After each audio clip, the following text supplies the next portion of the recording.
Hello, hello, hello.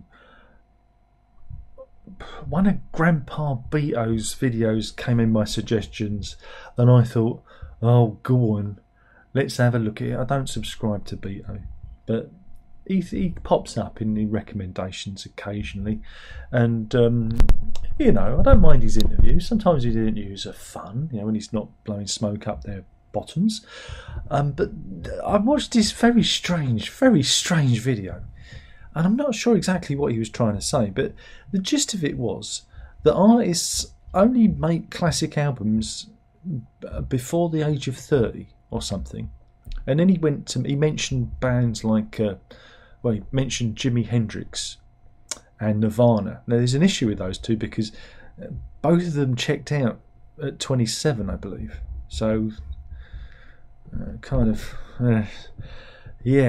the infamous 27 Club.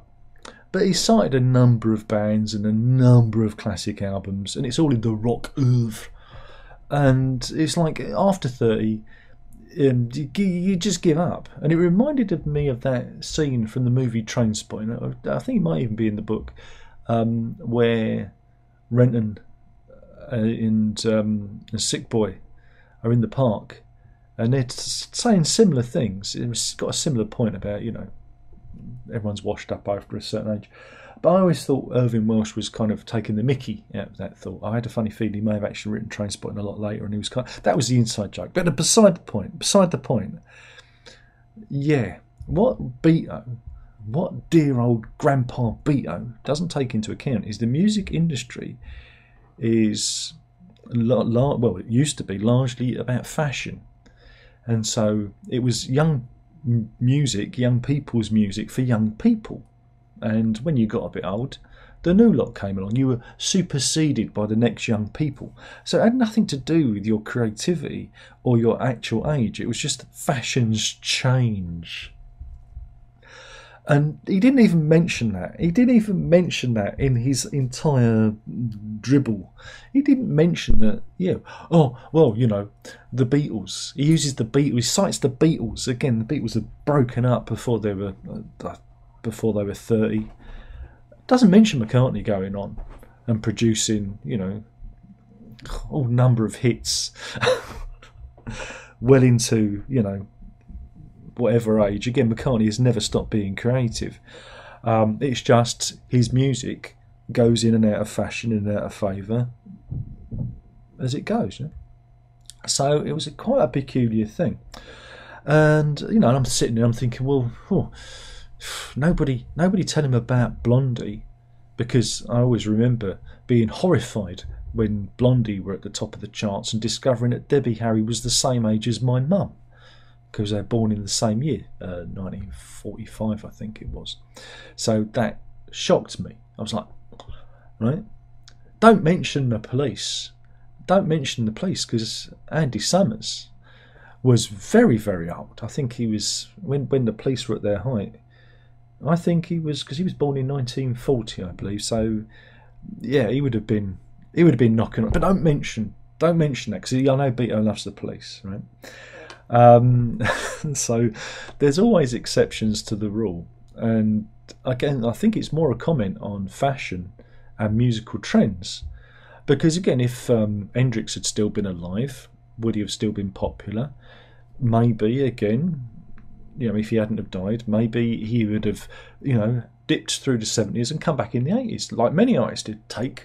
Here's a good example. In the 80s, we had Paul Simon. He had Graceland out, and he would have been in his 40s when the album was surging at the top of the charts. You had all the hits from that.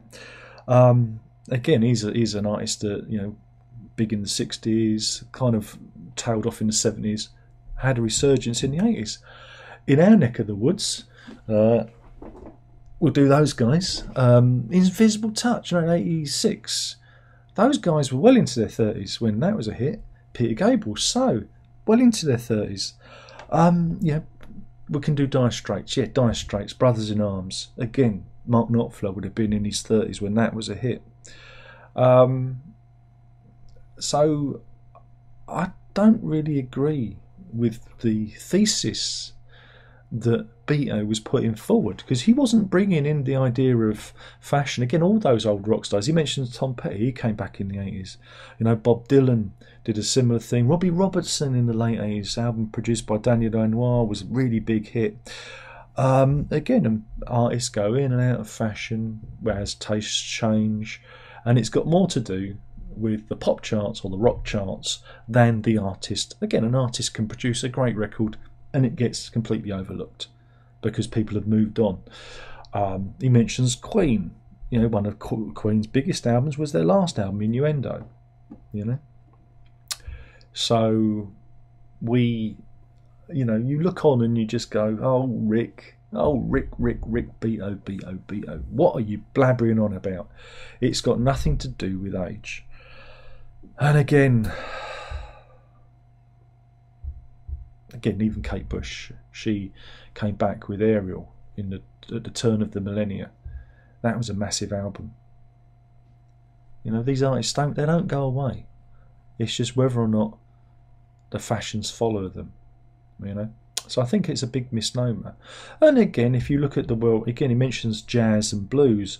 The reason the jazz and the bluesmen carried on is because jazz and blues don't go in and out of fashion. It's a constant. You know, those musical tastes are constant. So a blues or a jazz man who played in the 60s would still be playing to the same audience in the 80s and a new audience in the 80s and 90s. It never kind of tailed off. It just was a constant. It's like classical music. It's a constant. Again, if you look into the world of classical music, you know, many composers, you know, carried on to a ripe old age. Again, I think he mentioned John Williams. I think he's in his 90s now, still composing for movies.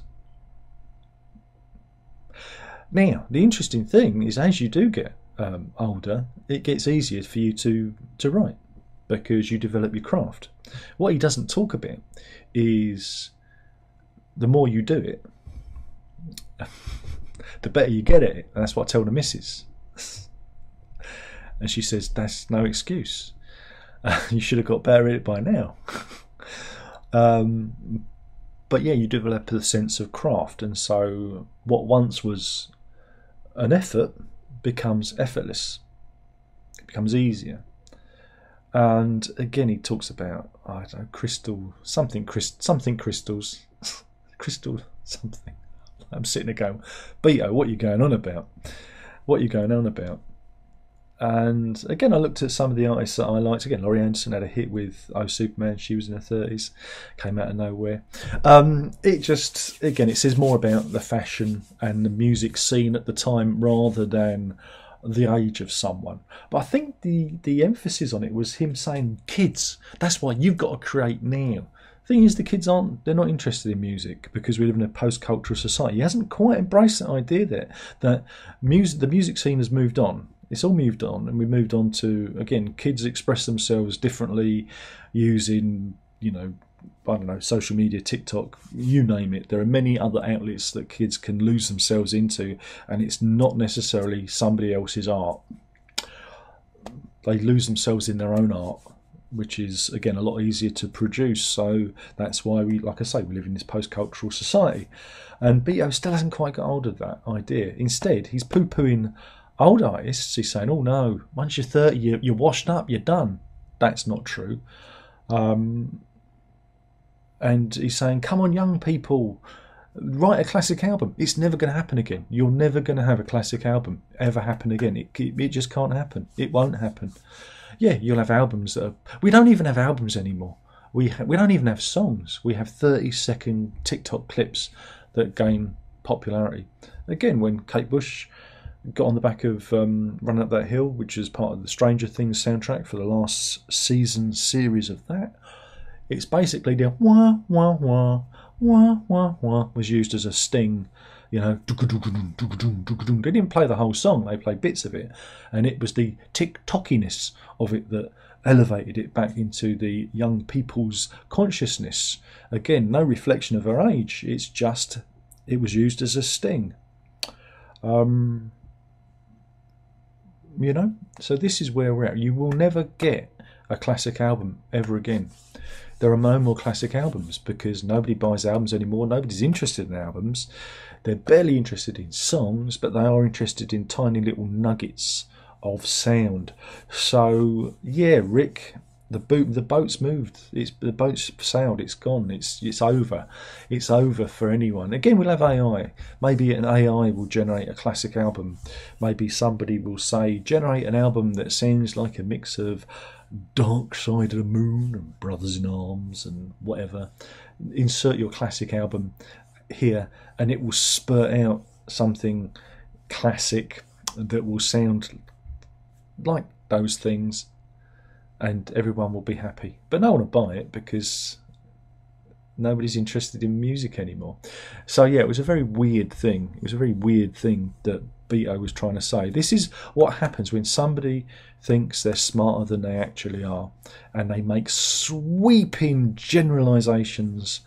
And again, as somebody who does his thing in his own limited way with his, very, very tiny little fan base that I've got, you either create or you don't.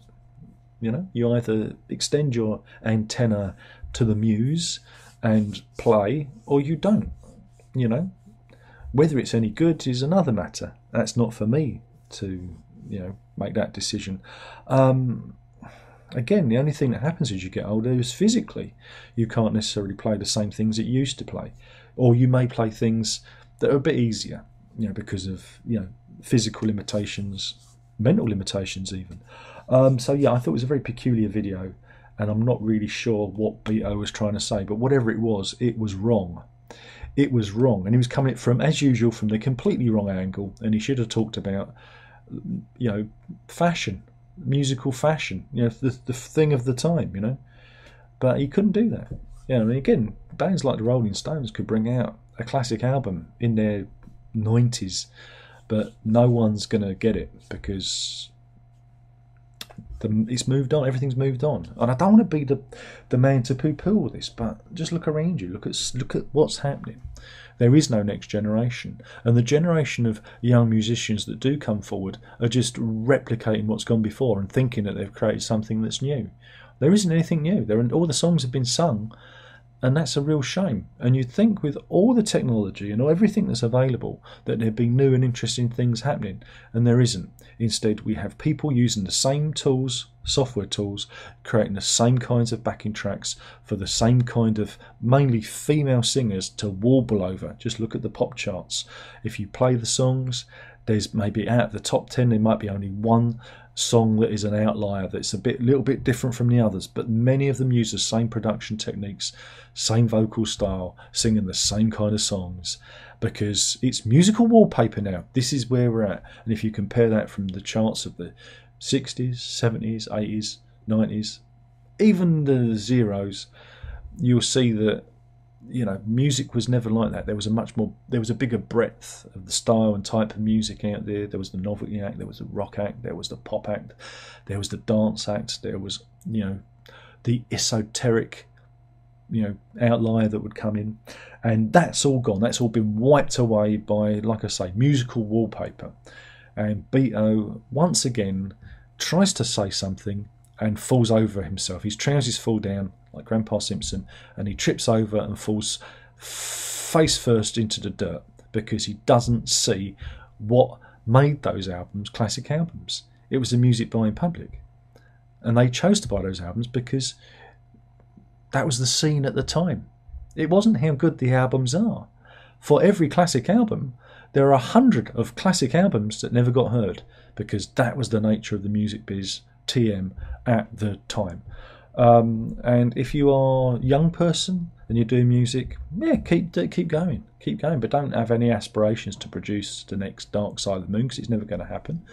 Because even if you do, no one's going to hear it. They'll only want to hear 30-second chunks of it. And if you're an older musician, just keep on going, because it annoys all the young folk. And that's what we've got to be doing now. There is this weird generational war where one generation blames the other for how shit everything is. And if we'd have swapped the generations around, they'd have still done the same thing and we'd still have the same result. It's all technology. Technology has led us here. The internet. this, the reason that I'm doing this, the ability to do this, is why we are here. And I am a symptom of the disease, of the malaise that's been, you know, that's gripping us all. And so you've got to get rid of me. Unsubscribe. Do not watch any more videos. Do not give me your money. Just turn off the internet. Delete your accounts and do something else instead. And that's it. That's the video. And Rick Beato, stop pretending you're smart. You're not. Ta-ta.